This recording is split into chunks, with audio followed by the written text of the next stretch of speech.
spirit for the Lord, I can't turn down. Talking too much, bruh, it's time for you to learn now. So what they hearing, get offended, get now. So the so-called Mexicans, if you look at the bottom, they will be from the tribe of Issachar. That's what God calls you. So, but we lost that understanding because what does it mean to be a Mexican? Right. A Mexica.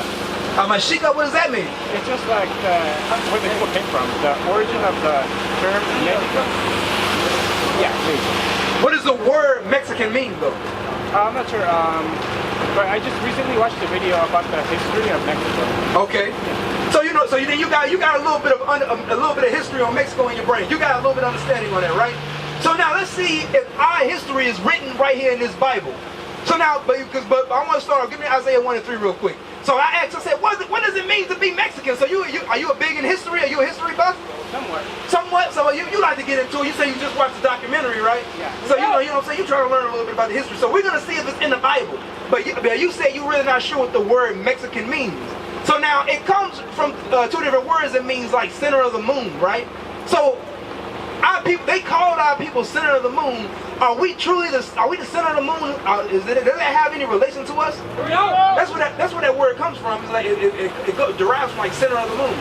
But we're not the center of the moon, right? No. So now we're not really. So my point being that we're not really sure on who we are, because we can't even say what the nationality you call yourself by. You're not even really sure on what it means. You see what I'm saying? You see that's a problem. You should be able to say, yeah, I know exactly what that means. But read this. Isaiah chapter 1 and verse 3. The ox knoweth his owner. So God is talking about an ox right now, right? He's comparing us to an ox. He said an ox is like a cow, right? He said it knows who its owner is. Go ahead. And the ass his master's crib. And an ass is a donkey. You know, the burro, right?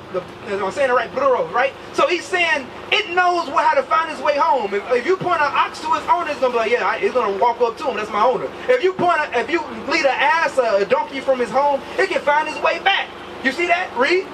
But Israel doth not know. But he said the Israelites, the true Israelites of God, they don't know who their owner is, who their God is, and they don't know what their true homeland is. Go ahead. My people doth not consider. And they don't really even consider it.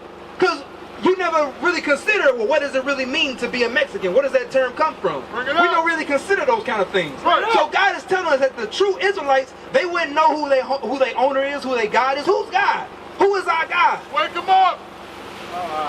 How religions see God is the creator of humanity. But who is our God? I don't know. Who is that creator? Yahweh. Yahweh, okay. Okay, but would this be him? I'm not sure. So that's fine right there. You say you're not sure. Read it one more time. Read it one more time. Isaiah chapter 1 verse 3. The ox knoweth his owner. He said an ox, it knows who it belongs to. It knows who its God is. Go ahead. And the ass his master's crib. And an ass, a donkey, it knows where his homeland is. Go ahead. But Israel doth not know. But the Israelites, we don't know. You just said you're not really sure. You're not really sure who our God is. You're not really sure what's our nationality, where we come from. Our people are lost. We don't really know. Read. My people doth not consider. And we don't consider it. We don't stop and think, wait a minute. Why don't I really know why am I not unsure on God? Why am I wavering on who God is? Why am I not really sure on my own nationality? But the Bible has the answers. I'm going to show you that. Just saw a documentary. So now, what did that documentary teach you about Mexican history? Wake them up. It goes into not colonies or tribes, but sections of parts of it. It eventually came under the ownership of Spain, and they called it New Spain.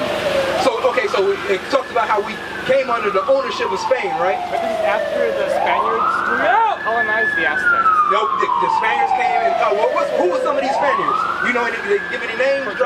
They got Hernan Cortez, right? You know, so he came over here, right, with the Spaniards. And what did they call themselves? Conquistadors. Conquistadors. So now, do you believe that would be in the Bible? Make it plain. Oh, you don't? I'm going to prove it to you that history you just spoke about is in this Bible. Give me verse 15 and then we're going to jump to that. Give me Deuteronomy 1:1. We're going to see who this is talking about first. I want you to understand who is God speaking to. This will happen to. Read it real quick. Deuteronomy chapter 1 verse 1. These be the words which Moses spake unto all Israel. So who's the audience here? Who's he speaking to? He's speaking to the Israelites, right? So give me 15. Deuteronomy 28 verse 15. But it shall come to pass, if thou will not hearken unto the voice of the Lord thy God. So he's giving the Israelites an ultimatum. He's telling them, hey, it's going to happen if we don't listen to God. Listen to what? Bring it out. To observe to do all his commandments and his statutes which I command thee this day. He said, if you Israelites don't do the commandments of God, the laws, statutes, and commandments, go ahead. That all these curses shall come upon thee and overtake thee. Right. He said, you will be cursed as a nation of people. Right. So now when you look at our people, do we keep any of the commandments? Because you said earlier that our God is Yahweh, right? So do we keep any of Yahweh's commandments? Bring it out. There are Moses' commandments, and they were passed down from... Well, the commandments that Yahweh gave to Moses, do we keep those? As a nation, do you see that in our community? Somewhat. Not really as a whole, because you say thou shalt not kill, right? Do our people kill? They do, yeah. Do our people steal? Yes. Do our people commit adultery? Yes. Do they keep the Sabbath day? No. They don't keep the Sabbath. Do they honor their father and mother? I don't know. Now, most of them don't. We got a lot of gangbangers who don't give a dang about their parents. Right. So our people as a whole, we're not keeping God's commandments. So, and because we don't do that, jump to verse 48, we're going to get that history that you spoke about. 49.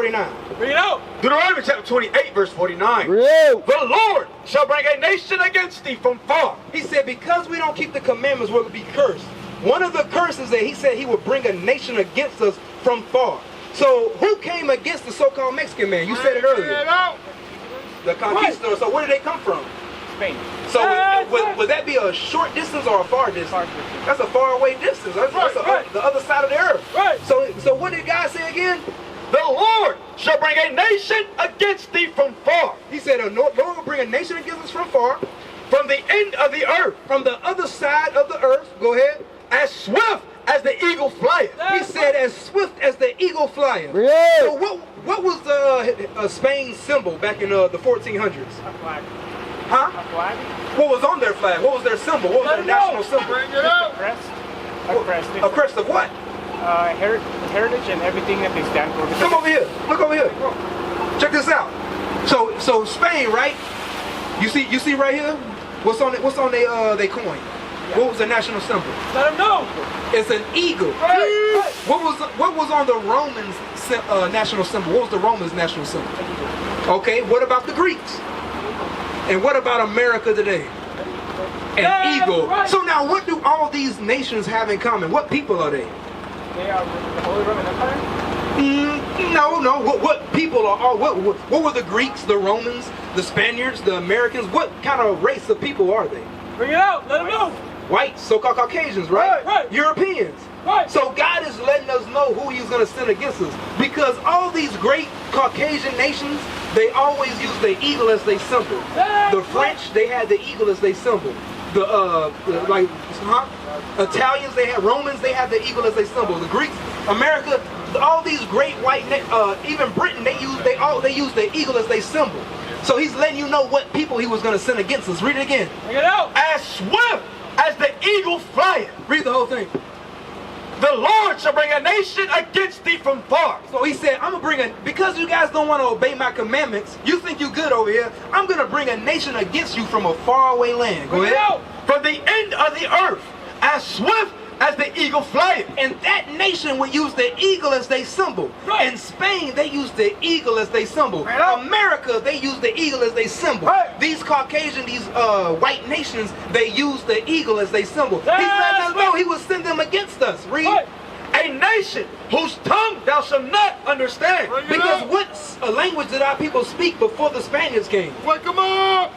What language did the so-called Mexicans speak before the Spaniards? Let them know. Huh? They have language. I forgot which one they had. Because why? Because they colonized and destroyed us. They made us forget our nationality. Read it one more time. The Lord shall bring a nation against thee from far. Right. From the end of the earth. As swift as the eagle flieth. Because why did he say the eagle? Why did he say the eagle would come against us? You said that it will come again. Don't you mean that it will come and unify us? No, read it again. The Lord shall bring a nation against thee from far. I don't know. From the end of the earth. As swift as the eagle flieth. Now we just talked about it. Why did he say the eagle? Why did he say as swift as the eagle flyeth? Why was the eagle mentioned? Oh, it's prophecy. Prophecy because of who? Who was the eagle? The country. The Holy Roman Empire. Okay, who else? Who came against our people? Who came against our people and used the eagle as a symbol? United States. They did too, but who came against us in the 1400s? You just said it. Who? Britain? Why? Because I know about the Crusades. No, I'm saying I'm talking about why do our people? Who taught our people Spanish? Wake them up! Oh, Let them know. Knights Templar. No, the Spaniards. Okay. The Spaniards, they taught Spanish. So, and what symbol did they use? The eagle. They used the eagle. I want you to put the dots together. I want you to see what the Bible is saying. He was letting us know that a nation would come against us who would use the eagle as their symbol. Right. That was Bible prophecy and is now our history. The Bible told us what was going to happen before it even happened. Right. Read it again. The Lord shall bring a nation against thee from far, He would bring a nation against us from far, from the end of the earth, on the other side of the earth, as swift as the eagle flieth. because they would use the eagle as their symbol. The Americans, the Spaniards, the Romans, they were all Caucasian people. They used the eagle as their symbol. That's what people came against us. That's the people that oppressed us. Go ahead. A nation whose tongue thou shalt not understand. Because they spoke Spanish. We didn't speak that. Right. We spoke a dialect of Hebrew. Right. Look at this right here. You see this? You see this? The bottom of this sign, this stone right here. Yeah. The Mechalon, right? Decalogue. I'm sorry. The Decalogue stone. It shows right here that the 10 Commandments written in Hebrew. All right. So this right here was found in New Mexico. Right. Now, why did our people have a stone written in Hebrew? Wake them up! Yeah, I've seen it. I went there and I saw the stone. It's really there. That's an actual thing. Right. But what they try to do now is defame it. If you go there now, it kind of don't look like that. Right. They smeared stuff on it, trying to destroy it. Because they want to destroy the evidence of who you truly are. They want to destroy the evidence that you're an Israelite. That our people spoke the Hebrew. Our people have the commandments. But they don't teach that history in these documentaries. They're not going to teach that in school. But the Bible documents it. It tells us who we truly are. Read it one more time. The Lord shall bring a nation against thee from far, from the end of the earth, as swift as the eagle flieth. Because he knew what nation would come against us. Even when you go to Mexico today, what do you find in Mexico? What kind of temples do you find? Bring it up!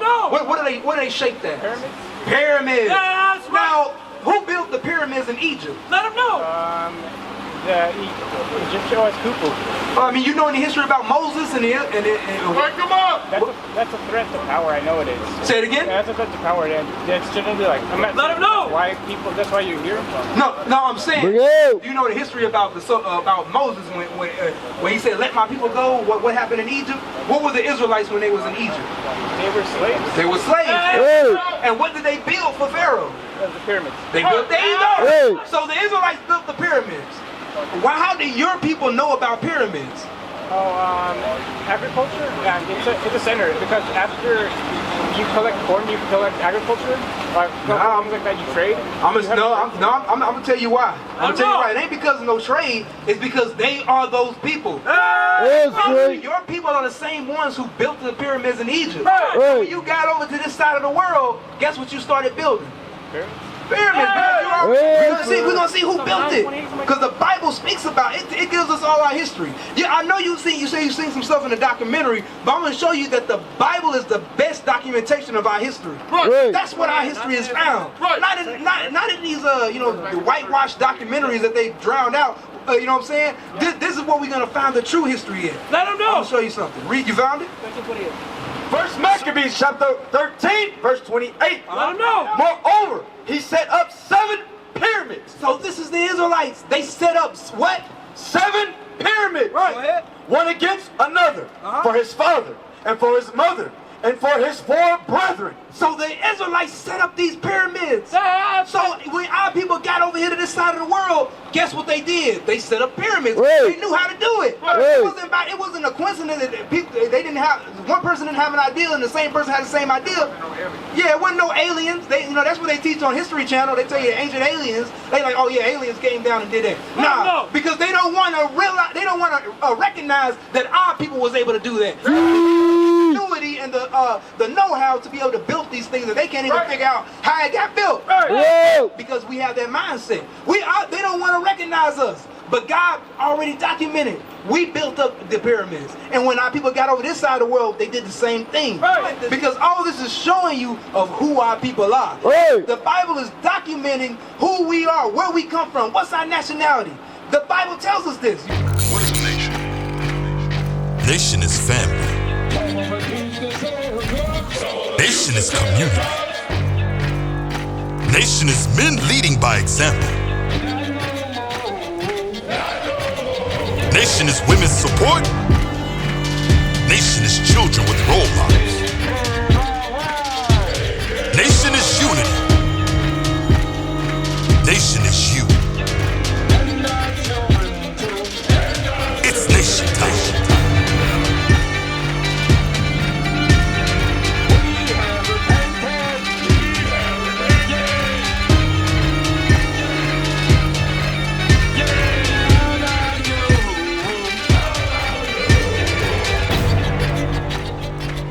And finally, my brethren, be strong in the Lord, His word,